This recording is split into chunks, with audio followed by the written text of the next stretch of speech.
கர்த்தருடைய பரிசுத்த நாம் மகிமைப்படுவதாக. தேவன் இன்றைக்கு நம்ம கொடுக்கிற ஒரு அழகான வசனம், பூமியில் உள்ளவைகளை அல்ல மேலானவைகளையே நாடுங்கள். ஹல்லேலூயா.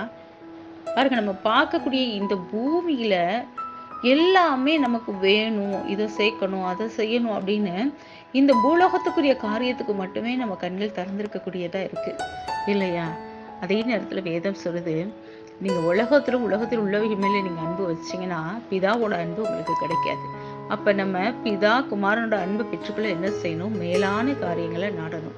மேல என்ன இருக்கு நம்ம பார்க்க முடியலான விசுவாசத்துல வரப்போகிற பரலோக ராஜ்யத்தை, வரப்போகிற நித்திய சிங்காசனத்தை, நித்திய ராஜ்யத்தை, நித்திய ஜீவனை, இப்படி அநேக காரியங்கள் உண்டு. ஸோ அந்த நம்ம நாடி தேடி போகும்போது கர்த்தர் நிச்சயமாக நம்மளை பரலோக ராஜ்யத்துல சேர்க்கிறது அதிக நிச்சயம். பரலோக பரிசுத்த ஆவியானவரை கொடுக்கறது அதிக நிச்சயம். உங்களை வழி நடத்துறது கர்த்தர் அதிக நிச்சயமா உங்களை வழி நடத்துவாராக. கர்த்தர் தாமே உங்களுக்கு ஆவிக்குரிய வரங்களையும் வாழ்வையும் கொடுத்து ஆசீர்வதிப்பாராக. ஆமேன்.